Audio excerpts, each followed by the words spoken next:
Online at consumerqb.com. All right, welcome back. Brandon Rhymes here, Consumer Quarterback Show, powered by the Platinum MVP team at Keller Williams Realty.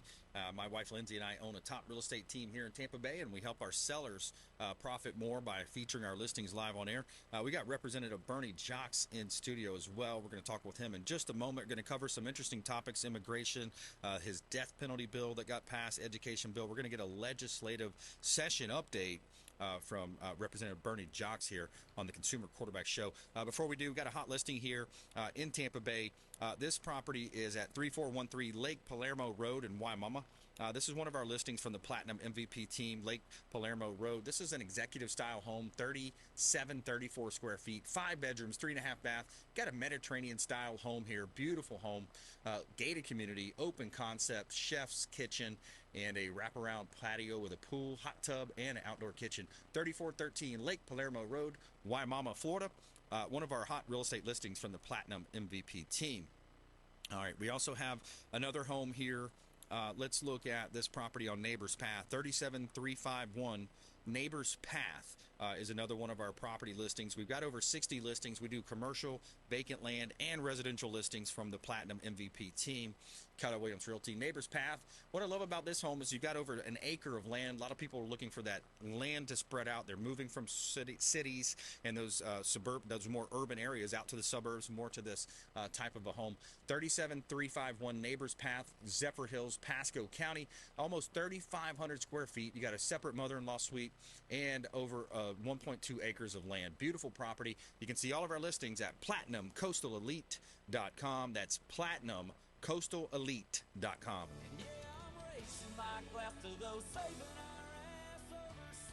All right, it's a pleasure to have you back in studio, Bernie, and we always appreciate you spending some time with us and giving us some updates here. So you guys have been a busy legislative session up there in Tallahassee. Absolutely. Well, thanks for having me on. It's always a pleasure to get on this show. Yes, we had a very productive legislative session. We just wrapped up a couple of weeks ago. It was by far, from anybody who's been observing the legislative sessions, the most productive one in modern times. I mean, no one can remember this amount of productivity, the amount of bills we're able to get out.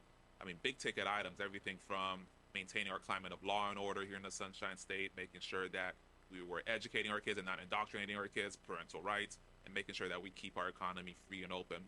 We accomplished all of those things. I'm proud to report we went up there to keep Florida free, and I can proudly say that we kept Florida free. Yeah, absolutely. I think that's, the people, the whole thing is people vote with their feet, right? 319,000 net migration to the state of Florida last year. I mean, that speaks for itself. And dead last, by the way, is California, 347,000. They lost. Yeah, go figure. And you have that governor over there, Newsom. He's always trying to bash Florida. Meanwhile, people are fleeing this state like it was some kind of a communist country. I guess it is a communist place. Yeah, they're fleeing. Right. They're jumping the border. They're trying to seek refuge to places like Florida. Yeah. And so certainly you're seeing it with the amount of people coming down to our state. You're seeing it in our roads, right? So that's, I'm not thrilled about the traffic that we've been getting, but I guess that's what happens when you're very free. Yeah, exactly. The population, hopefully we'll get some infrastructure rolling with it to offset that. But yeah, California, what a mess it is out there with the homeless, the drug addictions, some of the laws they're passing too. Did they pass that pedophilia where they renamed it to minor attracted people? I saw something like that. Oh my goodness, yeah, it wouldn't surprise me. And the sad part of this thing is that it does a disservice to the people that the state is there to serve. So everyday people who are just trying to get by, we all want the same things. We want to be safe. We want our kids to be well educated. We want there to be job opportunities. But then when government fails to take care of these key things, that contributes to quality of life, the people suffer, right? So you have the homeless out and the drug addicts are just out in the open. Nothing is being done. This is a disservice to the people who are being plagued with these issues. If you're just letting them fester and their downfall, really. I mean, it's state sanctioned. I mean, they're giving them the drugs, basically. Yeah. I mean, Biden had the plan to give out the crack pipes. They are. I mean, so this does a disservice to those people and to all the law-abiding people who just want to live and have good quality of life so they can go downtown and get an ice cream cone without stepping over, human waste and individuals shooting up. Yeah. I mean, there has to be a better way, and there is a better way. They actually have maps out there. I forgot if it was San Francisco, but they have maps of like, hey, avoid this area. There's extra human waste there, and they have maps in California now for that. Sad. It really is. This shouldn't be in the US of A. So let's go to the first thing I think was immigration. What do we do for immigration? Absolutely. So we have the situation down at the southern border that is completely wide open. The open Biden borders are simply a mess. You had a situation where in 2020 you had less than 1 million border crossings. I think we're around 700,000. Not the best number, but certainly it was down from, it was almost record low numbers of people who were crossing illegally. Biden gets in there, it explodes to about 1.9 million in 2021. 2022, you saw over, I think it was around 2.8 million. And then just this year alone, we're already over 1 million. So, I mean, what are we doing? Where are these people going? Well, they're coming to places like Florida. They're being bussed across the nation. So every state, in essence, becomes a border state when you have this type of a situation, catch and release policies, etc. And we don't know who these individuals are. And these things have life and death ramifications. We know this all too well. And in my county, in Pinellas County, we lost a deputy, Michael Hartwick. He was working there at 275 on a job site to direct traffic. And an illegal alien operating a front-end loader hit him, ran him over, and fled. Found out he was using a fake name, and he was being harbored by another illegal alien. He had just been deported the year before and made his way right back through the open borders, only to take the life of one of our brave and finest. So this had to stop. So in Florida, we acted by adding some stronger measures to enforce the immigration laws that are already on the books. What the government should be doing, what the federal government should be doing. Exactly. So we added E-Verify. So employers, 25 or more employees have to verify that the people working for them are here legally. We're not recognizing these out-of-state driver's licenses that are being issued to illegal aliens from places like California and all these other blue states. And we're making sure that we're going to up the penalty for human smuggling. When they're coming across our state lines, you will now face up to 15 years in prison. When you're transporting minors, you're transporting over 5 individuals. If you had a prior conviction for this, we are going to throw the book at you, because we are making it clear that Florida will not be a destination state when it comes to illegal immigration. And one of the other things we did, we appropriated more money to Governor DeSantis' alien transport program to send them to places like Martha's Vineyard, where they can deal with them up there. If they're so sanctuary, then here you are. There you go. And they didn't want to be the sanctuary after they exactly. showed up. They freaked out over 50. Right. Imagine what these border towns are going through. Exactly. It's ridiculous. Texas, the Texas gentleman, I believe it was Texas, that he was defending himself, and of course they threw the book at him, or they're trying to right now. He had people coming through his house late at night. He's older man, 78 years old, 80 something years old. I don't know if you heard that story. Yes, it's a serious thing. I mean, people are dealing with this, in their own country, and the federal government is responsible. They're supposed to be taking care of this, and if they're not going to, we're going to do what we can here in Florida. Yeah, absolutely. We're talking Representative Berny Jacques here on the Consumer Quarterback Show. I'm your host, Brandon Rhymes, and we're going into some of these different areas of government, especially the southern border. That's the one that gets me, with the fentanyl, with the children coming over. There's a lot of deaths at the southern border. Speaking of deaths, you passed your death penalty bill. Yes, so that was our first legislation that we worked on, as the first one that passed. In fact, the governor didn't wait even before session ended. He signed it during session while we're still up in Tallahassee. And so what this bill does, it reformed our death penalty statutes in Florida, where it no longer leaves it to one single juror, a small group, to completely derail the full administration of justice. We saw this come to play in South Florida with that heinous individual who planned and then committed mass murder on children. And no one doubted his guilt. In fact, he told us he was guilty. So the trial wasn't even about his guilt. It was just the penalty phase. And you had one juror, who dug in and wouldn't do the right thing. One snowflake. Right, exactly. Ended up convincing 2 others. And now he gets to live on our dime for the rest of his life. That's ridiculous. And people were stunned by it.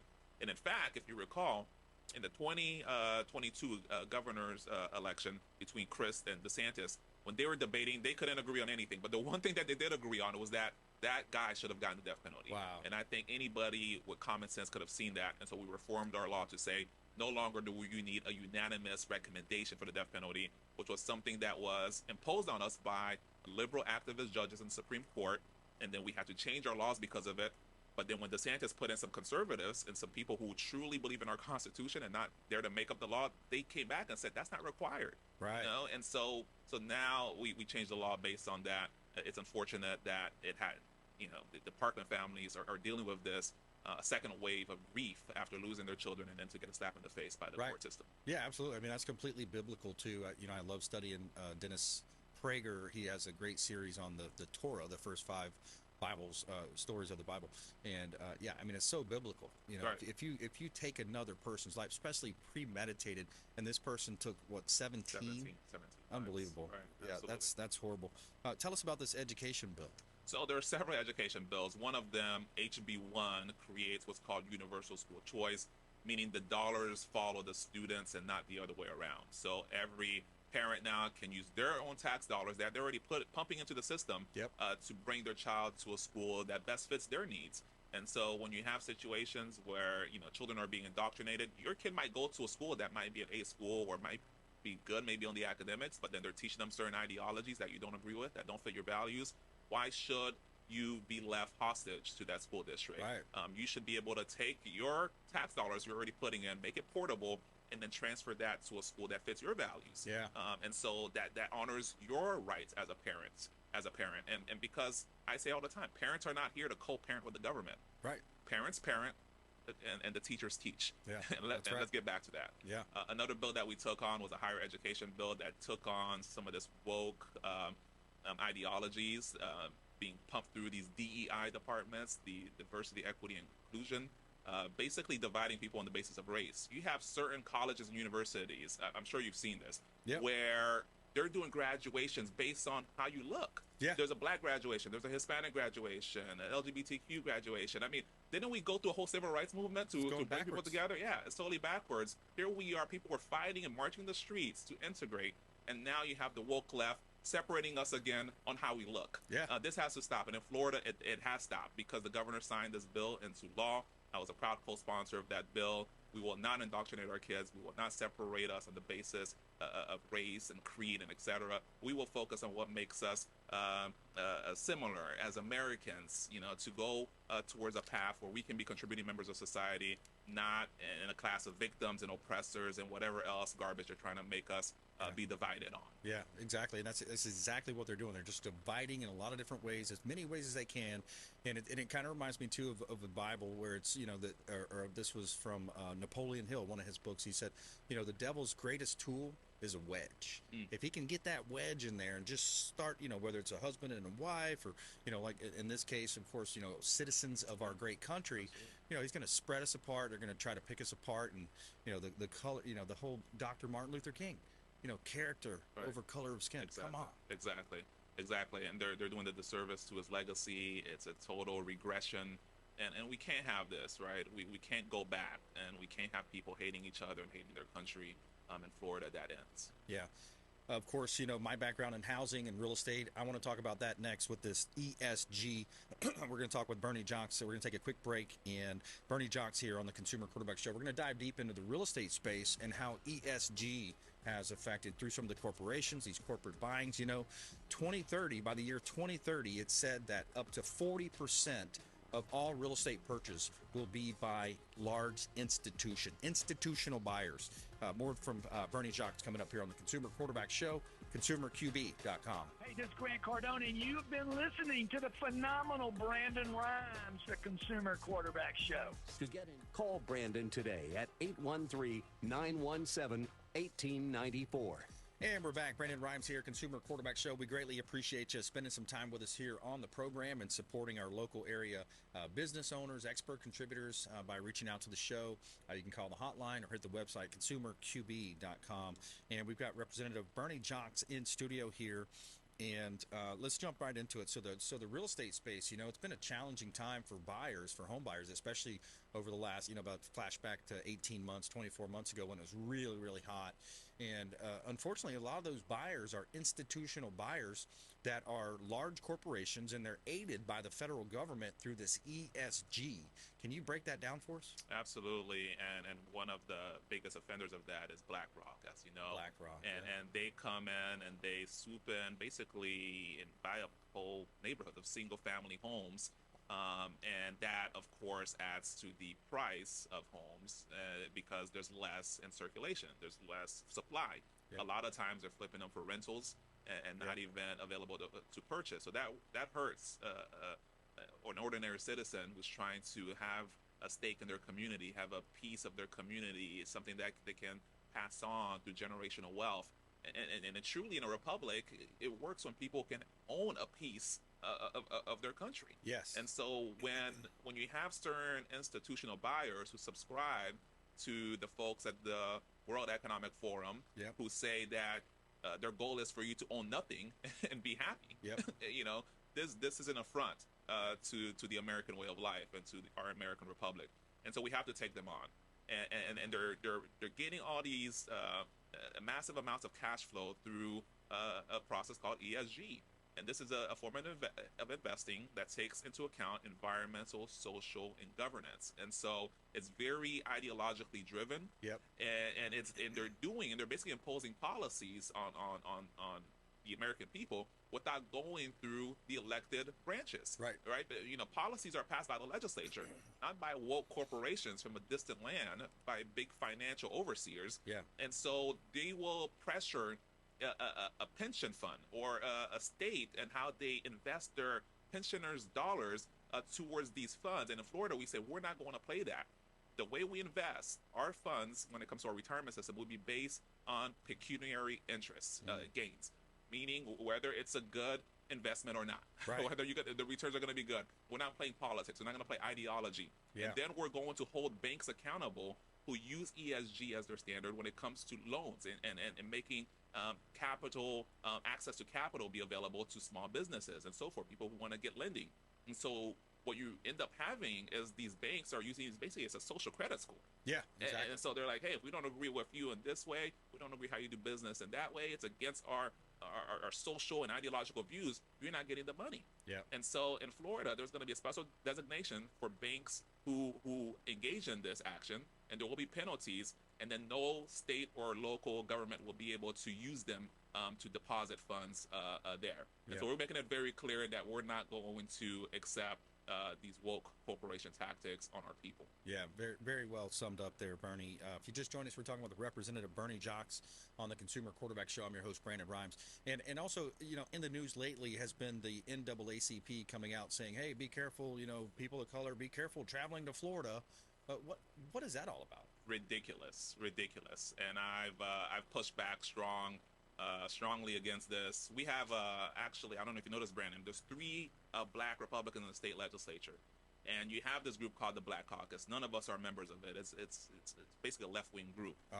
They had the audacity to include our names in a letter agreeing with the NAACP, right, travel advisory. So we pushed back hard yesterday. We say, not only do we disagree with this stance, our names were used, they had no business using our names, but we believe in what this governor is doing. We believe in what he's doing. He's taking on woke ideology that has led to more opportunities for all children, including children of color, right? Yeah, exactly. This school choice thing that I talked to you about, it benefits a lot of students of color who are struggling in tough neighborhoods where the schools are not the best. Yeah. Right? We also have record low crime rates here in the state of Florida, 50-year low in crime.